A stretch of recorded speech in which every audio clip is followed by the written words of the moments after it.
Sinasabi po sa Matthew 25:40 and 45, Jesus says, "Truly I tell you, whatever you did for one of the least of these brothers or sisters of mine, you did for me. Whatever you did not do for one of the least of these, you did not do for me." Ang Panginoon po ay nagpapahiwatig na magaganap sa paghuhukom ng Diyos sa mga tao at sinabi niya na darating ang panahon na sasabihin ng Diyos sa lahat ng tao kung ano ang ginawa mo para sa iba, dito sa aking mga anak na ito, sa aking mga kapatid, sa aking mga lingkod, ay ituturing kong ginawa mo sa akin. At ang ipinagkait mo sa kanila ay tuturing ko ring ipinagkait mo sa akin. And this will be a major basis for judgment. Ang pag-aaral natin ngayon, pinamagatan natin, Helping Jesus or Doing Things for the Lord. At ang mga examples na gagamitin natin are helping Jesus from Gethsemane to the grave. Hindi sa buong karir niya at ministry, dun sa limited time from Gethsemane to the grave. Salamat o Diyos dahil maaari po kaming magbulay-bulay at pag-aralan kung paano maaari kaming makatulong sa gawain ng iyong anak na si Jesus. Turuan mo rin po kaming maunawa kung paano siya tinulungan ng iba't ibang mga babae at lalaki sa panahon mula nang siya ay nanalangin sa halaman ng Gethsemane hanggang siya ay ipinako sa krus. Pagpalain niyo po kami ng mga katotohanan at nawa mapagpalaya ang katotohanan ito upang lalo kaming magkaroon ng kapangyarihang sumunod sa kanyang magandang halimbawa. Bless us, O Father, be our speaker, lead us, heal our spiritual diseases, even our physical ones, strengthen us, guide us. In the name of Jesus, your Son, we pray with thanksgiving. Nung panahon po ng Panginoon ay nasa lupa, ay nagkaroon ng pagkakataon yung mga taong kasabay niya na nabuhay at nandun sa lugar na kanyang ginalawan para talagang matulungan siya in a very practical way. Actually, physically, bodily. Matatawag nating mapalad sila dahil nagkaroon sila ng ganong pagkakataon at kakayanan. Jesus is now in heaven. Paano tayo makakatulong sa Kanya? Salamat na lang, His body is still on earth. Colossians 1:18, He is the head of His body, which is the church. In spite of the imperfection of the men and women in the church, in spite of all the errors, the mistakes, sometimes even the glaring errors within the church is the only institution made up of human beings, but headed by Jesus, the Son of God. And that's when the church becomes very mystical, that the church is more than the sum of its parts. Kung mayroong 100 taong miyembro ang church, hindi lang katumbas yung church ng 100 tao. Because when 2 or 3 are gathered in the Lord's name, He is there as the head of that gathering, in spite of the imperfections. Kaya meron pong mystical value, very mysterious, mahiwaga na halaga yung fellowship. Kaya ang sabi sa church, huwag pababayaan ang pagtitipon-tipon. Kahit kung minsan hindi lahat ng gusto mo nangyayari, hindi lahat nangyayari kasing ganda ng ibig mo, pero yun pa rin, kaisa-isa, yung church na body of the Lord Jesus, of which He is the head. Because of that, people at all times and in all places have the same opportunity and the same challenge to be helpful because Jesus is still present through the church. Now, the closest way to serve Jesus is to serve His body, the church. Helping Jesus now is done by helping the church, by helping in the church, and helping other people that the Lord considers to be His people, especially the brethren, the servants, and the workers in the church. Marami tayong ginagawa. May tulong tayo sa kapwa, meron tayong ginagawa para sa environment, meron tayong paglilingkod sa bayan, meron tayong paglilingkod sa iba-ibang causes, pero iba yung paglilingkod sa church dahil yung church ang body ng Panginoong Jesus. Hindi ibig sabihin na doon na lang tayo maglilingkod dahil lahat ng magagandang gawa naman ay gusto ng Panginoon at may gantimpala rin. Pero iba ang ibinilin sa atin na pag-aalaga sa church. Kaya dapat mahalin. At ang tanong, do we help Jesus in the context of the church? Do we help Jesus this way that He likes. Balikan natin yung mga aktual na tumulong sa physical life and ministry of Jesus. Nung siya inaaresto sa halamanan, Peter drew his sword. Armado pala itong si Pedro. Inilabas niya ang kanyang sandata, John 18:10. Simon Peter had brought along a sword. He now pulled it out and struck at the servant of the high priest. The servant's name was Malchus, and Peter cut off his right ear. Sa pagsugod nitong si Pedro, tinagan niya yung pinakamahalagang assistant, katulong noong high priest, at natagpasantay nga. Anong matatawag sa tulong na yon? It was impulsive. Hindi naman hinihingi ni Lord yung ganong pagtulong. Jesus had to heal the wounded man. And according to other sources, Jesus had to stop the bleeding and Jesus had to heal the man. So tumulong kunwari, pero kailangan pang i-repair yung ginawa niya. So ang tanong, do we help Jesus? Do we help the church this way? Tutulong ka nga, pero hindi naman pala yung tulong na hinihingi ng Panginoon, so nakakasama pa kumisan. Akala mo tulong, hindi pala. Kailangan pa ng damage control. Kung sobra tayo halimbawang makapanakit ng kalooban ng hindi natin kapwa mananalig, kung sobra tayong mapagmataas sa ating doktrina, sobra tayong mapagmalaki, at hinuhusgahan natin yung iba, hindi ba ganun din yun? Kailangan na naman ng damage control pagkatapos. Matapos tayong may masaktan ng damdamin, mailayo ang loob sa church, sa Bible, at sa Lord, may kailangan pang humimok sa tao na yon na magpatawad at bigyan uli ng chance na makinig ang kanyang sarili dahil na-turn off sa atin. Maraming ginagawa ang mga Kristiyano ngayon, parang gawa ni Peter, akala nila nakakatuwa kay Lord pero hindi pala. Nakakasira pala sa church. At kailangan pang repairin, paghimalaan yung taong nasaktan dahil hindi naman kailangan. Overzealousness, judgmentalism, self-righteousness, self-promotion, lahat ng yan, hindi hinihingi ni Lord para sa atin. Hindi tayo nakakatulong sa church. Pag ipinagyayabang natin yung church natin, ipinagmamalaki, at parang dinadaig natin, kinakawawa o binabaliwala at pinagmumukhang mali ang iba. We don't help the cause of Jesus. Peter followed Jesus. That's another way to serve Him. To the house of the high priest. Matthew 26:57-58, matapos dakpin ng Panginoon at dinala sa bahay ng high priest. After Jesus had been arrested, He was led off to the house of Caiaphas, the high priest. But Peter followed along at a distance and came to the courtyard of the high priest's palace. He went in and sat down with the guards to see what was going to happen. Habang nagpulasan ng lahat, iniwan ng Panginoong Yesus, may isa namang sumunod-sunod, bagamat sa malayo. Pero hindi naman siya sumunod ng lubos. Hindi na siya pumasok sa loob dahil natatakot din siyang mapahamak. He followed only to be overcome by fear later, and then later on to deny Jesus. Huwag naman sana, but does anyone follow Jesus this way? Magsisimulang sumunod kunwari, but when the going gets tough, begins to deny any relationship with the Lord. Pag magmumukha na may disadvantage o baka mapahamak, malagay sa gipit, itatatwa na ang Panginoon. Isang uri ng paglilingkod na yes, maganda sa simula, hindi lang tinuloy at binuo. At ang naging ending pa ni Peter ay lubha siyang nalungkot, umiyak siya dahil na-realize naman niya. Itinatuwa niya pala matapos na sumunod pa raw siya kunwari. So kung sumunod na ng buo. Sabi ni Lord, count the cost before you begin building a tower. May cost lahat ang bagay. Ang pagsunod sa isang politiko, ang pagsunod sa isang artista, ang pagsunod sa isang sportsman, ang pagsunod kay Jesus. Pero alam naman natin na karapat-dapat siyang sundan.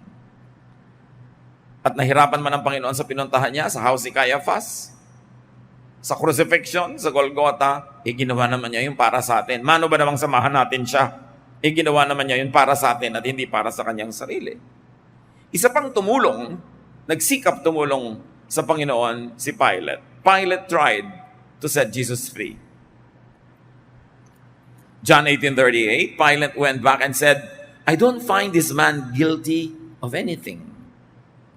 And since I usually set a prisoner free for you at the Passover, would you like me to set free the king of the Jews?" Sinikap ni Pilate dahil alam niya hindi naman masamang tao yung si Jesus. Hindi naman totoo yung mga paratang. Sinikap niyang tulungan na huwag mapako. And then Pilate's wife also helped by sending him a note. Habang naglilitis, nagpadala ng sulat itong babae, Matthew 27:19. While Pilate was judging the case, his wife sent him a message. It said, "Don't have anything to do with that innocent man. I have had nightmares because of him." In Luke 23:13-17, Pilate called together the chief priests, the leaders, and the people. He told them, "This man doesn't deserve to be put to death. I will just have him beaten with a whip and set free." Tumulong si Pilate dahil alam niyang hindi guilty si Jesus. Pero sabi niya, ipapapalo ko, ipapahugupit ko, papasaktan ko, tapos palalayain ko na rin.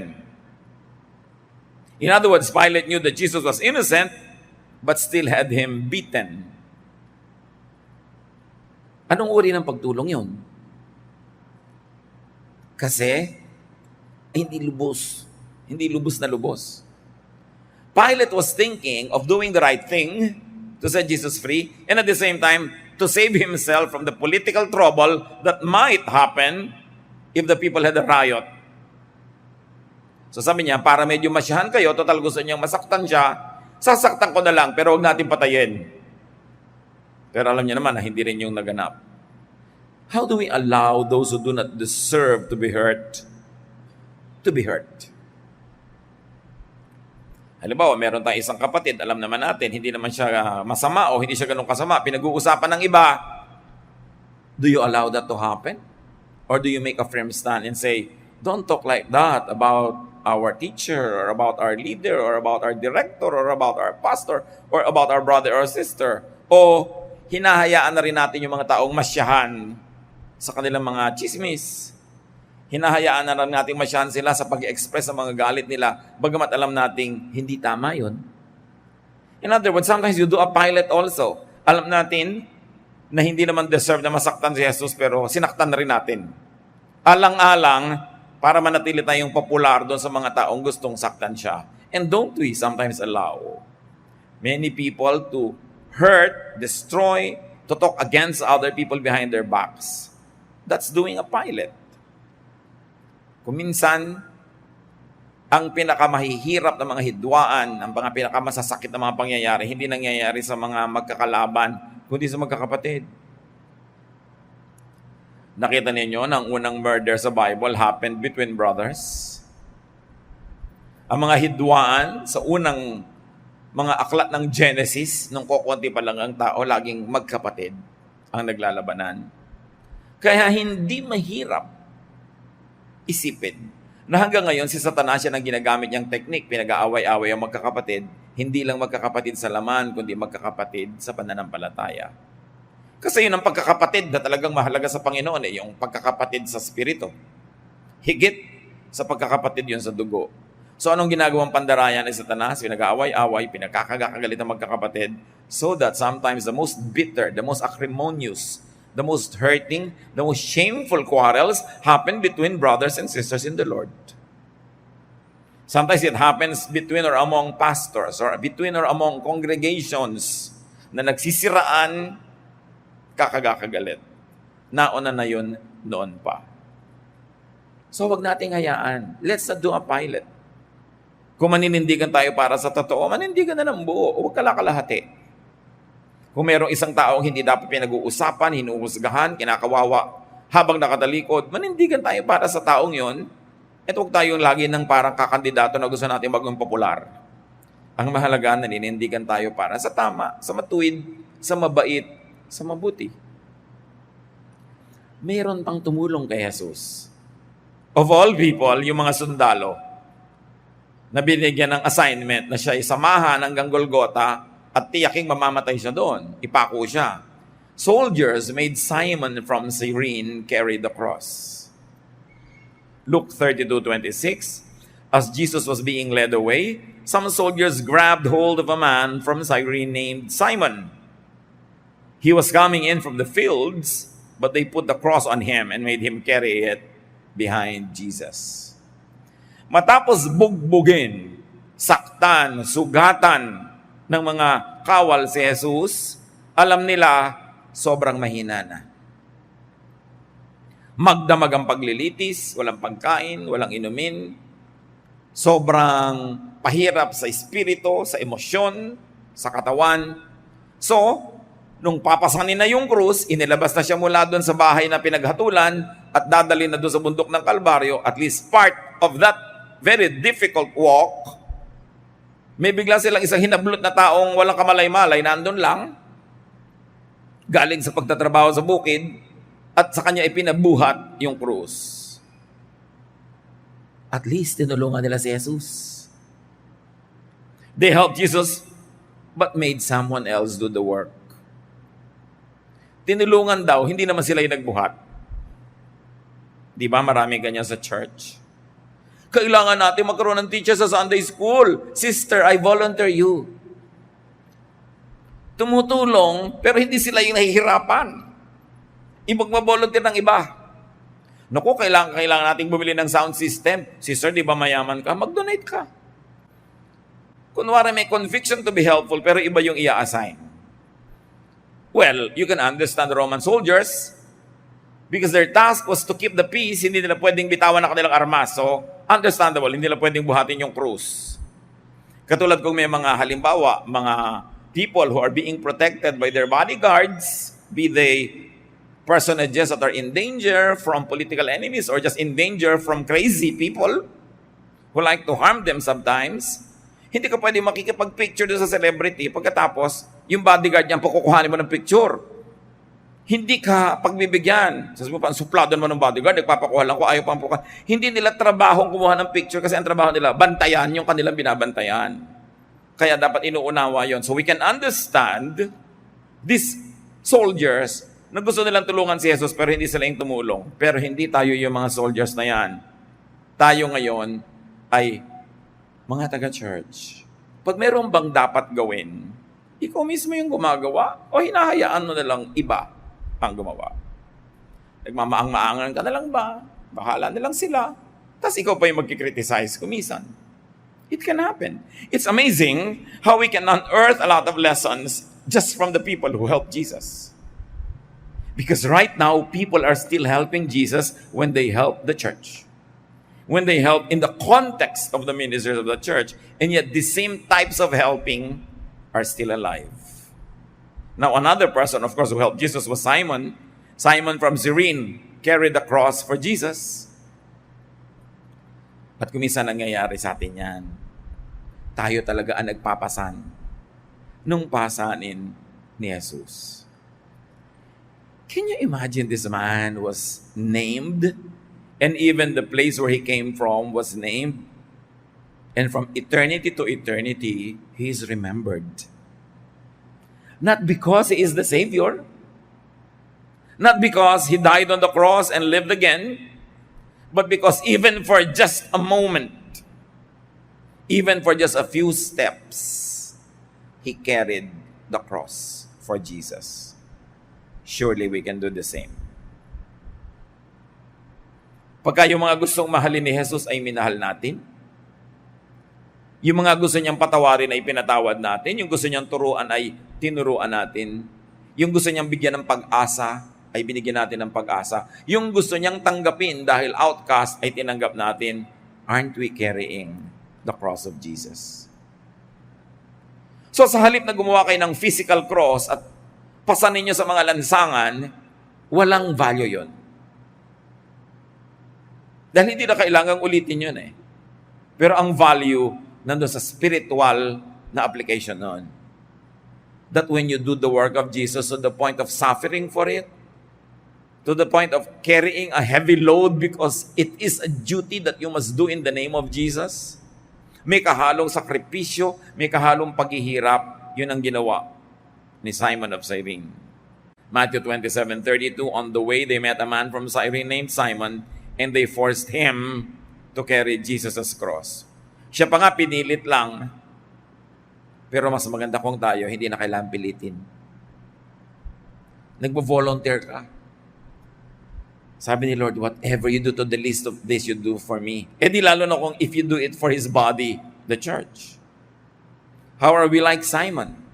Sometimes you're only compelled to help at the beginning, and then at the end, you realize it's a good thing to do, and now you begin to do it on your own because it's good to do. Kung minsan, pipilitan ka lang na magbait-baitan, magbuti-butihan, kunwari magbago ng buhay, pero mamaya nakikita mo na rin yung ganda nung tinutuloy mo na. And you carry the cross of Jesus. Ang gandang halimbawa. This Simon never realized that his name would be immortalized in Scripture. But don't you realize that everybody who helps the body of Jesus, the church, is immortalized in the memory of God Himself? Sabi niya, may mag-abot lang sa inyo ng inumin, hindi lilimutin yon habang panahon. Aalalahanin ng langit ang iniaabot sa mga lingkod ng Diyos, sa mga katuwang ng Panginoon na nagpapagaan sa pasanin ng mga tao. Ano ba yung bigat ng krus? Yun ang pasanin ng mga tao, guilt. So when you help somebody overcome guilt by teaching them about the salvation and the forgiveness of Jesus, you actually carry their cross for them. Ang mga pabigat sa buhay ng tao, mga fear. So pag tinuruan mo sila ng buong linaw, nagtiwala sila sa Diyos at nawala o kaya yung malaki ang natanggal sa kanilang mga fears, sa kanilang mga phobia, sa kanilang mga kung ano-anong imahinasyong nagpapahirap ng guni-guni, you actually carry the cross for that person. Shame. When people are so ashamed of their past, so ashamed of themselves, and you make them realize the acceptance that Jesus has prepared for them. And their shame is covered by the blood of Jesus, and they get dressed by the righteousness of God. You actually carry the cross. So kung ikaw ay Bible study teacher, preacher, singer, o ikaw ang nag-imbita sa mga tao, ikaw ang naghanda ng merienda habang may Bible study, it's a teamwork. Kahit hindi ikaw yung frontliner, lahat kayo nagtutulong-tulong to carry the cross of Jesus. Ang lagi lang natin itinatanong, may ginagawa ba naman ako para makatulong-tulong? O lagi na lang ba ako yung bisita? Ako na lang yung sinusuyo? Ako yung binibigyan ng libreng Bible, libreng ganito, puro libre. Pero pag manonood ng sining walang kwenta, nagbabayad. Nagpapagaan ba ako o kasama ako sa pagpapabigat? Pag may problema ba yung church, yung mga kapatiran, may mga gulo, nakakadagdag ba ako sa gulo o pag sumali ako ay nababawasan ng gulo? Therefore, I carry the weight of the cross. Napakagandang kwento. He's one of my favorite characters. Wala siyang kabalak na maging bayani. At hindi naman talaga siya nag-astang bayani. Ibig sabihin lang nun, any one of us can be like Simon. Hindi mo inaakala na magagamit ka sa isang napakadakilang paraan maski sa ilang konting hakbang lang. Pero yung hakbang na yon ang nagtugtong mula doon sa kaya ni Jesus hanggang sa hindi niya kaya, inilampas doon hanggang kaya na niya uli at naipako siya. Maiksing bahagi lang. Pero kung wala yon, putol ang kwento. So dapat tayo rin yung mga kapatid, yung we stand in the gap between points A and B. Yung hindi na kaya ni Jesus hanggang makaya na niya uli, nakapagpahinga na siya, titindig ka doon. Pag may mga kapatiran tayo, hindi na nila kaya ang problema nila. Wala silang pampaaral sa anak nila ngayong SEM. Kaya mo naman bigyan. Di ngayong SEM. Next SEM, meron na uli sila. You just stood in the gap. May alitan tong point A person at saka B person, pero you stood in the gap, napag-ayos mo sila, napagkasundo mo, you did stand in the gap even for just a while. But they could not have crossed from point A to point B without your help. And this is the significance of Simon. And the nice thing about this Simon who just came from the fields, not expecting anything, is that it could happen to any one of us. Bukas lang dapat ang ating isip. Handa tayong gawin kung biglang ipinakita ng pagkakataon na ito na yung pagkakataong tumulong para dugtungan yung naputol. Ano man yon. May mga tumulong pa kay Lord, the weeping women and the crowds. that followed him. Luke 32:27-31, a large crowd was following Jesus, and in the crowd, a lot of women were crying and weeping for him. Tanong, ano naman ang naitulong nung nag-iiyak? Pakikiramay. This is what I call the ministry of presence. Hindi ka naman nakabuhat ng krus. Hindi mo naman sinanggahan yung hampas para sa katawan mo lumatay. Hindi ka naman nagpapako, pero nakatulong ka just by being there. Nakaka-encourage. Yan yung ministry natin. Pag meron tayong mga kaibigang may mahal sa buhay na nasa ospital, sinasamahan natin sa pagbabantay, at lalo na nag-aambag tayo ng konti sa gastos kung hindi niya kaya yung gastos. The ministry of helps. Napakaraming umalipusta, humamak sa Panginoong Yesus nung araw na yon. The weeping of these women, the following of this crowd was so important to give balance to the very sad reality that many people deserted him. The disciples deserted him. They were nowhere to be found, but these women were weeping. And that was the ministry of presence. Ang ganda ng salita sa atin yan sa Tagalog, pakikiramay. Wala ka naman talagang magagawa para bawasan yung sakit. Hindi mo na pwedeng ilagay sa sarili mong katawan, pero nahahati ang sakit dahil nandun ka at katuwang. Pag nakikiramay tayo sa mga taong nahihirapan, kahit pa kasalanan nila kaya sila nahirapan, hindi naman tayo dapat judge. You divide the person's sorrow by being there. You are doing this ministry of presence. Very crucial. Paano tayo makikiramay kay Jesus? Pag nakikiramay tayo sa mga taong mahal niya na nangangailangan ng damay. Later, the women went to the tomb to anoint the body. So hindi lang pakikiramay sa pag-iyak, mayroong practical help.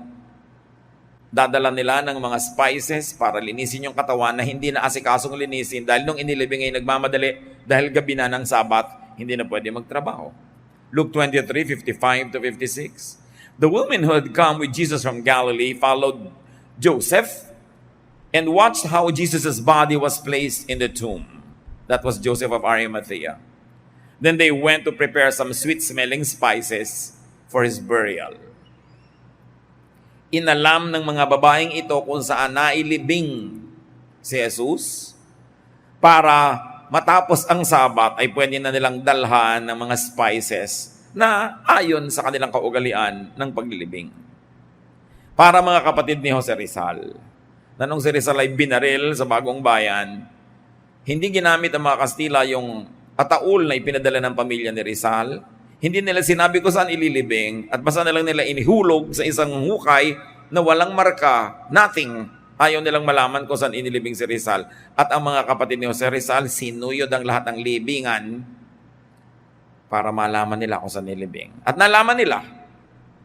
Kaya nung nanalo ang ating himagsikan laban sa mga Kastila, kaya lang sa kasuyang palad, dumating ang mga Amerikano at sinakop naman tayo, nung panahon na yon, hinukay nila yung libingan at nakuha pa nila yung ilang bungo at ilang mga bahagi ng kalansay na siya namang inilagay ngayon sa ilalim ng monumento sa Luneta.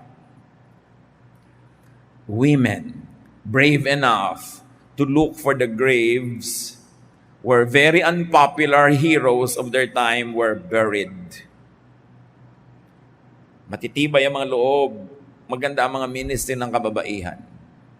Akala natin lagi na lang silang iyakin, lagi na lang mahina ang loob. Kung tutuusin, sa Biblia makikita mong pinakamatitibay ang mga loob para mga Pilipina.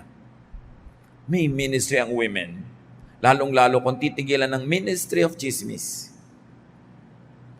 At mag-concentrate sa ministry of presence, ministry of help, ministry of bravery. Dapat din i-redeem, bawiin yung negative impression about women na pinauso ng marami. Na mahilig magchismisan, magkagulo, etc., etc. Not these biblical women. They meant to really follow Jesus. At ang lakas nila, ginamit nila sa tama, sa constructive. Ang tatapang nga nila. Sino na naman ang kauna-unahang mga tao doon sa libingan ni Jesus noong kinaumagahan ng linggo na tapos na ang Sabat? Madilim pa? Yung mga babaeng ito. At problema nila, pupunta nila sa nila, sino kaya sa atin ang magtutulong para yung batong pangtakip sa bunga nga ng kuweba ay matanggal? Dahil ang bigat-bigat noon, kahit 3 malalaking lalaki, hirap. Pero nagpunta pa rin sila, hindi nila hinayaan na yung problemang yon ay pumigil sa kanila sa pagpunta. They walked in faith, and sure enough, when they got there, the grave was already opened. It was opened by an angel. So walk in faith. Do what you can. Bring what you can and let God do the rest. Matthew 28, 8-10. The women were frightened and yet very happy as they hurried from the tomb and ran to tell the disciples. Suddenly Jesus met them and greeted them. They went near him, held on to his feet, and worshipped him. Then Jesus said, "Don't be afraid. Tell my followers to go to Galilee. They will see me there." Nagulat ang mga babaeng ito na pagdating nila sa libingan, bukas na ang libingan at wala na doon ang katawan at may anghel na nagsabi sa kanila, "Sinong hinahanap nyo? Si Jesus na taga Nazaret? Wala siya rito. Bumangon na siya." Kaya sila'y nagkakandarapang bumalik doon sa mga lalaking wala doon sa libingan nung oras na yon. At sinalubong sila ng Panginoong Jesus at nagpakita sa kanila at nagpakilala. Mga babae ang unang-unang nakaalam na ang Panginoong Jesus ay bumangon mula sa kamatayan. Mga babae ang unang-unang nakakita sa risen Christ. At mga babae ang kauna-unahang sumamba sa risen Christ. Napakagandang ministry. Kitang-kita ang pagpapahalaga ng Panginoong Jesus sa kababaihan, which of course the other disciples and other Christian leaders later tried to control and tried to overcome. Pero kung si Jesus ang pagbabatayan, ang pagpapahalaga niya sa babae at pagbibigay ng ministry, napakalinaw. At alam naman natin kung sino dapat natin pakinggan at sundin, si Jesus.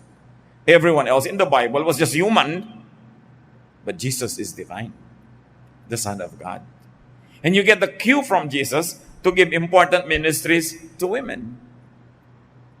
In fact, the women were the first to serve as messengers of the risen Christ. Sila ang ginamit ng Panginoong Jesus para pasabihan yung mga lalaking disciple na walang kamuang-muang maging nung sandaling yun. Kaya sila ang nagsabi, pagkatapos ngayon may mga nagbabawal sa mga babaeng maging preacher, maging teacher, samantalang si Jesus mismo, yun ang unang-una niyang inutusan na magturo tungkol sa kanyang pagkabuhay na muli. You've got to differentiate where you get authority. Is it from Jesus, from other human beings, from prophets, from apostles? Iba-ibang authority nun. Of course, the highest authority is the authority of the Lord Jesus Himself. And if you want to understand God, you want to have a clear view of God, look at Jesus, not at other religious leaders. So do we serve like these women? Kahit hindi kinakaya, kahit hindi nila kayang buksan yung bato, pumunta pa rin sila. Kaya pinagbukas naman sila ng anghel. You do what you can do, you let God do what you cannot do. But the important thing is you get to the end of the rope and say, this is up to where I can do what I could do. Dapat sinasagad natin ang kaya natin gawin, huwag natin problemahin yung lampas sa sagad kasi ang Diyos na ang magtutuloy. Ang mahalaga, makarating ka kung saan ka sagad. Hindi yung ang layo-layo pa, tumitigil ka na dahil natatakot kang hindi mo makaya. How are we like them? Eager messengers and teachers, helpers of Jesus. Meron pang isang maganda ang tulong na ginawa sa Panginoon. One criminal acknowledged, recognized, and believed in Jesus.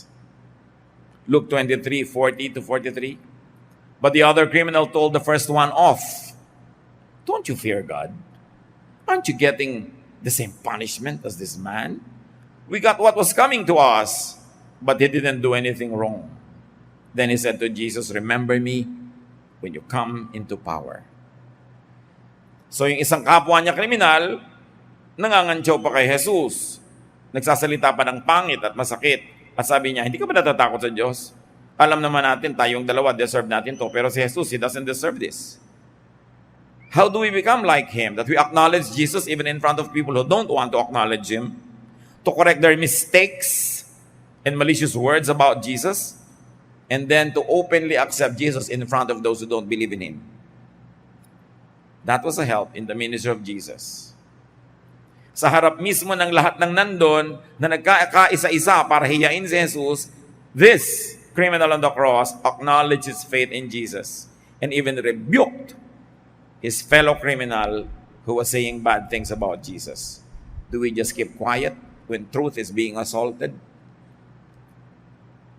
Do we suppress our own faith and our expression of it when unfriendly audiences are present?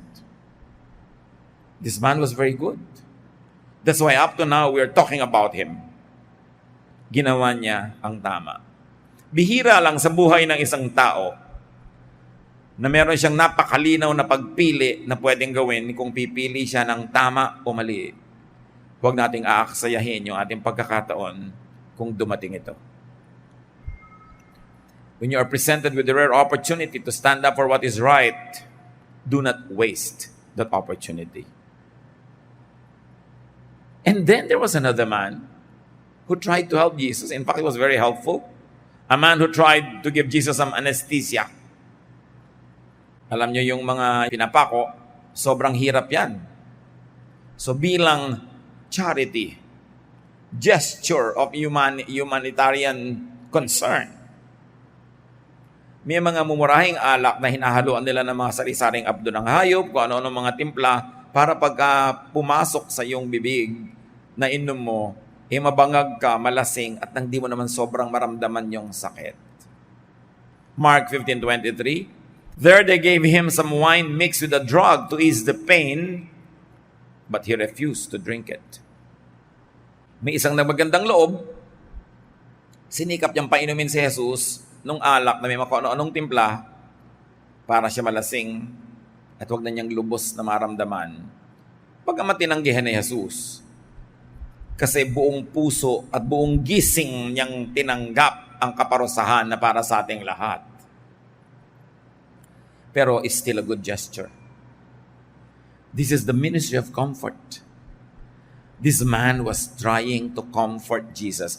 What the disciples never did, this man, anonymous, nameless, faceless, did for Jesus. Gusto niyang bigyan ng ginhawa. Pag may tao bang naghihirap, willing tayong magbigay ng ginhawa.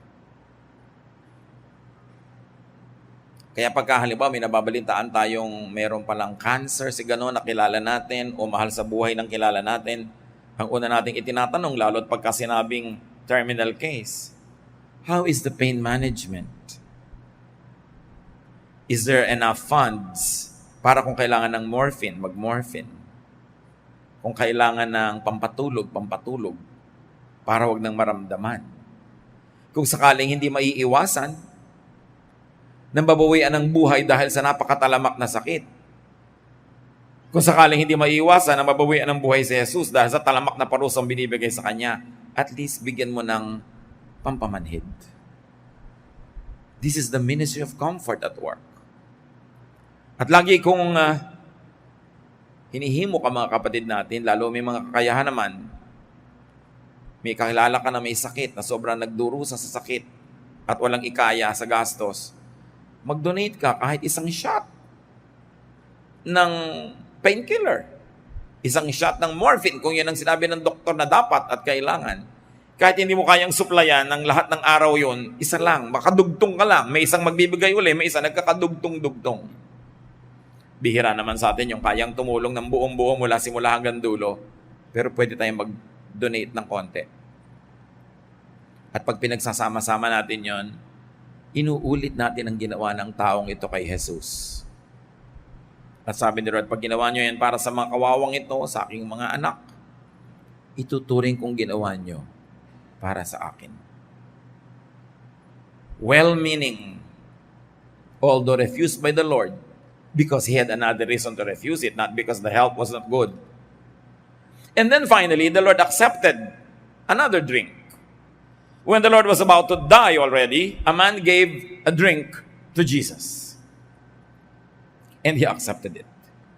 John 19:28-30, Jesus knew that he had now finished his work. And in order to make the scriptures come true, he said, I am thirsty. A jar of cheap wine was there, Someone then soaked a sponge with the wine and held it up to Jesus' mouth on the stem of a hyssop plant. After Jesus drank the wine, he said, "Everything is done." He bowed his head and died. The last person to minister to Jesus before he died was this nameless, faceless man. It was the ministry of comfort that Jesus received before he died. Beautiful to do. Hindi man natin mabuhay na muli ang isang taong nag-aagaw buhay, mapagaan man lang natin yung mga huling sandali niya. That is a beautiful ministry. Maging matulungin, mahabagin. This is also the ministry of giving. He gave of himself. And this time the Lord drank it dahil walang pampamanhid. Ibang wine naman. And besides, he was already going to die. Sinabi niya, "It is finished. Everything is done." The Greek words were tetelestai. It means, it's beautiful. Pagka isang artist, natapos na sa kanyang gagawin, pag tiningnan niya, nireview niya, nasyahan siya, sasabihin niya, tetelestai. Tama ang trabaho, maganda. At yon ang sinabi ng Panginoon nung nireview niya ang kanyang buong ministry of salvation. It is finished. Tetelestai. Now, finally, there's a man also who helped. Joseph of Arimathea and Nicodemus buried Jesus' body after he died. Luke 23, 52 to 53. Joseph went to Pilate and asked for Jesus' body. He took the body down from the cross and wrapped it in fine cloth. Then he put it in a tomb that had been cut out of solid rock that had never been used. And I call this ministry the ministry of the influential. Sino ang maglalakas ng loob na hingin ang katawan ni Kristo sa kanyang mga followers, sa puro mga maralita, mga promdi? They were from Galilee, a province. They were not from Jerusalem. And Jesus was killed in Jerusalem. Wala silang kilala, wala silang contact. Hindi sila papansinin ng gobernador. Joseph of Arimathea was a rich man. He was a ruler of the synagogue. He was a ruler among the Jewish people. So yung mayaman, may kapangyarihan, may contact, may connection, may ministry yan. At ginagamit yung ministry na yan for the sake of Jesus' body. And remember, what is Jesus' body now? The church. Ginamit niya yung kanyang yaman, yung kanyang influensya para hingin yung katawan. A very special ministry. Not everybody can have this. Because not everybody can go to the governor. Not everybody has the connection, the confidence to do that. So kung may mga taong, if you think you're above the rest, dahil kayo may distinction, may kapangyarihan, may kakayanan, may connect, gamitin nyo yan for the sake of God's body, the church. As Joseph of Arimathea had so beautifully demonstrated. He interceded for the influenceless followers of Jesus. He became a power broker in a very good way. John 19, 39 to 42. Nicodemus also came with about 75 pounds of spices made from myrrh and aloes. This was the same Nicodemus who had visited Jesus at night. Remember, one of the rulers of the synagogue, a religious leader, who was not officially a Jesus believer, visited Jesus at night, at sa kanya sinabi ni Lord yung, unless a man is born again, he cannot see the kingdom of God. This was the same Nicodemus. So together with Joseph of Arimathea, itong dalawang mayaman, makapangyarihan ng mga believers ni Lord ang kumilos. Ano naman ang ginawa niya? Nagdala siya ng 75 pounds of spices. Can you imagine how much it costs? Ang mahal. Pero to honor the Lord Jesus, to abide by tradition, to preserve the body from needless, immediate decay according to their science and their practice, he brought a lot of spices.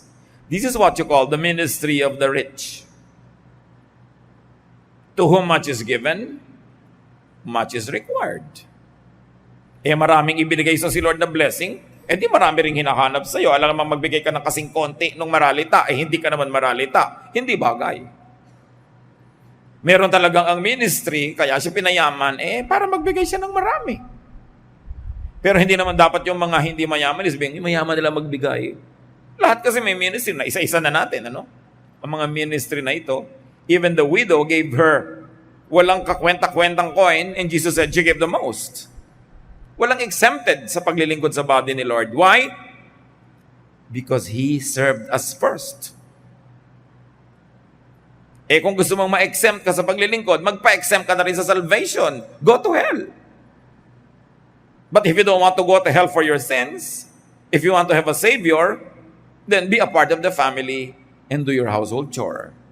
Walang free ride. Lahat may tungkulin.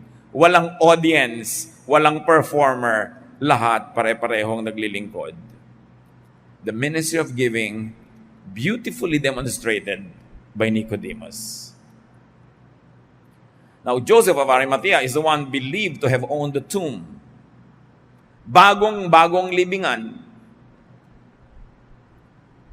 Ibinigay niya sa Panginoon, wala pang ibang naunang inilibing, doon inilibing si Jesus. Malay ba niya na isosolid sa kanya after 3 days, no? Pero willing siyang ibigay forever yung libingan na yon. Pero willing na willing siyang ibinigay, isinolid din agad. God cannot be any man's debtor. Hindi hinahayaan ng Diyos na may utang siya kahit kanino, kaya pag nagbigay ka, ibabalik din agad sa'yo. At yung ibinigay mo naman, nauna na siyang nagbigay, kaya ka nga may ibibigay. Napakagandang mga kasaysayan. Kung i-apply natin sa ating sariling buhay, hindi sa katabi, baka, kita mo, ikaw yung mayaman, ikaw yung magbigay. Ganun na naman yung ipinabuhat sa iba yung krus, ha? Dapat lahat tayo nagtutulong-tulong. How do we serve Jesus' body? Alam niyo itong mga kwento na pang Holy Week, paulit-ulit na lang taon-taon. Dapat may iba-ibang talab. Dapat merong iba-ibang dating. Para habang binibigyan tayo ng Panginoon ng maraming Holy Weeks ng buhay natin, lumalalim ang pananalig, tumitibay ang dibdib, at dumadami ang bunga ng mga magagandang gawa. Serve. Help Jesus by helping His body. Now, dear God, we thank You that You first loved us. Salamat na kahit hindi namin hiniling, Kayo na ang nagkusang kami ay palayain sa pamamagitan ng Iyong anak na si Jesus. And we thank You for this perfect ministry. Salamat na lang, Panginoon, dahil ang Iyong anak na si Jesus kahit bumalik na sa kalangitan, naiwan ang Kanyang katawan, ang iglesia, ang kapatiran. Turuan Niyo kaming igalang yung body na ito. Tulungan Niyo kami, Panginoon, to contribute, to help, so that this body can be at its healthiest best, so that